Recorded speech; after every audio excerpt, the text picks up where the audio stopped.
കഞ്ഞിയുടെയും ചോറിൻ്റെയും കൂടെ ഒരുപോലെ ഇഷ്ടപ്പെടുന്ന വൻപയർ തോരൻ്റെ റെസിപ്പിയാണിന്ന്. ഇതിനായിട്ട് വൻപയർ നന്നായി കഴുകി അരമണിക്കൂർ സോക്ക് ചെയ്യാൻ വെക്കാം. എങ്കിലേ ഇത് പെട്ടെന്ന് വെന്ത് കിട്ടൂ. ഇനി ഇത് കുക്കറിലേക്കിട്ട് ഉപ്പും ചേർത്ത് ഒരു വിസിലിൽ വേവിച്ചെടുക്കാം. ഇനി ഇത് വേകുന്ന ടൈമിൽ ഇതിലേക്കുള്ള അരപ്പ് റെഡിയാക്കാം. ആവശ്യത്തിന് തേങ്ങയും 2 പച്ചമുളകും 2 ചെറിയ ഉള്ളിയും 2 വെളുത്തുള്ളിയും അല്പം മഞ്ഞൾപ്പൊടിയും ചേർത്ത് ഒന്ന് ചതച്ചെടുക്കാം. ഒത്തിരി അരയ്ക്കാൻ പാടില്ല. വേവിച്ച പയർ ഒരു പാനിലേക്ക് മാറ്റിയിട്ടുണ്ട്. ഈ അരപ്പ് ഇതിലേക്ക് ചേർക്കാം. അല്പം കറിവേപ്പിലയും ചേർക്കാം. ഇനി ഇത് അടച്ചു വെച്ച് അതിലെ വെള്ളമെല്ലാം ഒന്ന് വറ്റിച്ചെടുക്കാം.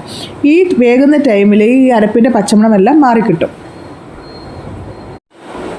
ഒരു 5 മിനിറ്റ് കഴിഞ്ഞിട്ടുണ്ട്. ഇനി ഇതൊന്ന് തുറന്ന് നോക്കാം. വെള്ളം നല്ലതുപോലെ വറ്റിയിട്ടുണ്ട്. ഇനി നല്ലതുപോലെ ഒന്ന് മിക്സ് ചെയ്ത് കൊടുക്കാം. ഇനി അല്പം വെളിച്ചെണ്ണയുടെ ചേർത്ത് കൊടുക്കാം. നമ്മുടെ വൻപയർ തോരൻ റെഡിയായിട്ടുണ്ട്.